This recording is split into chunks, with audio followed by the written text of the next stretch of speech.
금전의 흐름이 좀 바뀌고요. 또 장사하시는 분들은 좀 이동 간판을 한번 바꿔본다든가 사업자 이름이나 뭐가 변경하고자 하는 분들은 무조건 바꾸시는 게 좋고요. 좀 자신 있게 변수를 좀 가져보시면 좋을 것 같고요. 안녕하세요, 선생님. 네, 안녕하세요. 반갑습니다.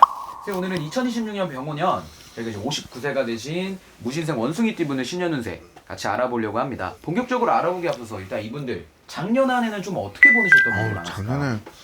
작년에 좀 힘드셨을 거예요. 아, 그래요? 조금 뭔가 답답하면서 안 풀리고, 물론 이제 호불호는 있죠. 네네네. 또 잘 되신 분들도 있고, 생각 외로 뭐 IMF 때 안 되신 분들 전체적으로 안 되고 힘들었던 시기였지만 또 잘 되는 분들은 또 있었잖아요. 네. 그런 것처럼 2025년 이제 을사년에 좀 힘들었던 분들이, 이거 영상 보시는 분들도 을사년에 힘들었던 분들이 많이 보실 거예요. 또 올해 또 작년에 잘 됐던 분들은 또 올해 연장도 타야 되잖아요. 그러니까 이게 호불호가 좀 있는데요. 네네. 무신생들은 이제 또 아홉수잖아요.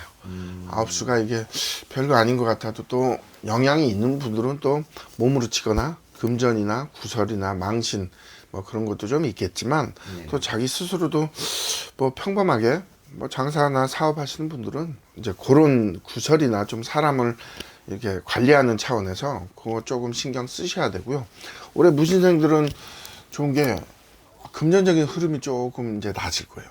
올해 이제 2026년 병원년 들어와서 좀 기대감을 좀 갖고 계셨던 분들, 또 너무 답답하셨던 분들, 이제 대부분 이렇게 띠를 저도 찍다 보면은 원숭이 띠를 잘 안 찍었거든요. 그렇죠. 근데 이제 무신생들은 여러 이제 원숭이 띠들이 있지만, 무신생 이제 59 되시는 네네네. 분들은 조금 자신감도 갖고 좀 뭐라 그래, 자기 스스로 유한도 좀 삼고 좀 저질러야 되고요. 네네네. 또 거꾸로 무신생 분들이 이렇게 올해 생각지도 않은 이제 초반부터 3월부터 3월, 7월, 11월 기준으로 보는데 2월, 그러니까 양력으로 네. 2월 달만 좀 요 시기만 잘 적이 되면 괜찮기 때문에 조금 자신 있게 좀 움직였으면 좋을 것 같아요. 알겠습니다. 인맥 활용을 좀 잘했으면 좋겠어요.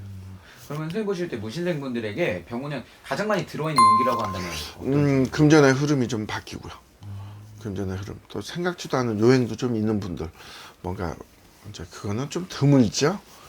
위에서 이제 이제 집안에서 뭐 물려받을 게 있다든가 아니면 어떠한 문서라든가 그런 거를 좀 이렇게 그런 호재가 좀 있고요. 또 장사하시는 분들은 좀 이동 뭐 간판을 한번 바꿔본다든가 아니면 사업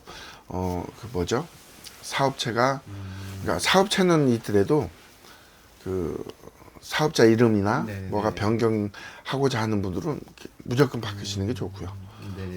사업자를 하나 더 늘린다든가 사업자를 하나 낸다든가 아니면 빌려줘야 되는 분들은 분명히 계실 거예요. 그런 분들은 좀 자신 있게 변수를 좀 가져보시면 좋을 것 같고요. 그리고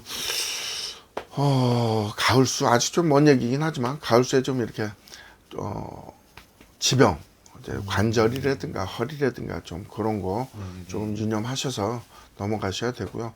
또 중상모략수라 그러죠. 남한테 하지도 않은 일을 이렇게 뒤집어 쓴다든가 구설이나 망신이 좀 들어올 수는 7월 후반부터이니까 이제 무신생분들은 7월 달부터는 조금 오지랖도 좀 덜 하고 좀 너무 이렇게 했던 일이 조금 안 좋아지면서 구설이나 망신으로 들어오니까 그것만 조금 7월 달 유념하시면 되고요.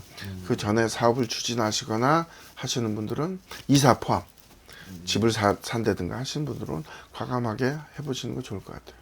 알겠습니다. 그러면 올해는 뭔가 변화 변동이 되게 많을 것 같아요. 무신생들은 좀 많아요. 이제 작년 2025년 뱀 해에 안 좋았던 분들 상당히 많으시거든요. 그 이제 그게 연장선을 올해 2026년 이게 또 작년에 너무 힘들었는데 올해도 힘들고 막 겁을 내실 텐데 무신생 분들은 그냥 그 개념보다 올해 새로운 운기로 새로운 사람들, 새로운 문서 이동, 새로운 좋은 수가 다른 연도보다 많구나라고 생각을 하시면 돼요. 그러니까 12달 중에 한 7, 8달이 그래도 좀 좋다 그러면은 좋은 해운년이거든요.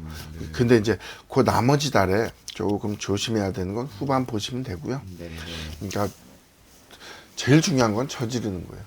자기 스스로가 좀 뭔가 움직여야지 된다는 거. 네네네. 그리고 또 그로 인해서 이득이 생기기 때문에 좀 호재가 좀 많다고 봐요. 알겠습니다. 그럼 올해는 그 원숭이띠 분들은 좀 바쁘게 움직이시는 게 더 운기가 네, 좋아지는 진짜 말 그대로 자기가 재주를 부린다. 또 새로운 사람들을 좀 끌어모으고 모으고 관리하고 그러면서 이제 그 영향이 조금 빛을 본다고 생각하시면 돼요. 그러니까 올해 병원에는 무신생 분들 그냥 조금 그냥 나 죽었어 그러고 계시지 말고 네네네. 저 아홉수라고 해도 네네. 뭔가 이렇게 아홉수에 뭐 하면 안 좋다는데요. 그런 분들 분명히 계셔요. 그렇지만 그 아홉이라는 숫자가 누구한테나 다 나쁜 건 아니기 때문에 좀 자기 스스로 조금 움직여 보시면 도움이 좀 클 것 같습니다. 알겠습니다. 좋습니다. 그럼 이렇게 59세 되신 원숭이띠 분들 우리 다 알아보았는데 뭐 작년에 힘들으셨고 뭐 올해 뭐 아홉수다 해서 맞아요. 기죽으실 기죽을 필요가 필요 전혀 없어요. 네. 그러니까 달수로 따지면은 제일 운기가 좋은 달이 3, 7, 11. 그러니까 3월달, 7월달, 11월달이니까 3월달에 큰 변수가 없더라도 7월달하고 또 후반 보시면 되니까 올해 그냥 전체적인 병원년에는 초반에 내가 좀 너무 이렇게 웅크리고 있다 생각하시는 분들은 또 여름쯤 돼서 또 이렇게 그런 기회가 생겨요. 내가 움직이고 싶어도 기회가 없으면 누구나 할 수 없거든요. 그러니까 그 기회를 이게 기회인가 보다라고 생각이 되시면 저한테 댓글 남겨주세요. 알겠습니다. 좋습니다. 오늘은 이렇게 원숭이띠 분의 신년운세 같이 알아보았는데 네네. 선생님 말씀처럼 정말 바쁘게 네. 되는 한 해가 더 운기가 좋아지실 것 같고요. 당연히 더욱더 자세하고 정확한 신년운세는 개인 사주를 넣고 네, 그러시고 또 보시면 댓글 남겨주시면 되고요. 네네. 이게 좀 이게 나한테 해당 사항이 있나 없나 또 고민하시는 분들은 그냥 이렇게 뭔가 앞두고 있거나 어떤 일을 이렇게 지금 기대를 한다든가 어떠한 일이 상황이 생겨서 기회가 오신 분들은 저한테 이제 그거를 좀 자세하게 남겨주시면 좋을 것 같아요. 알겠습니다. 오늘도 이렇게 너무 좋은 말씀 감사드리고요. 다음에 또 뵙도록 네, 하겠습니다. 감사합니다.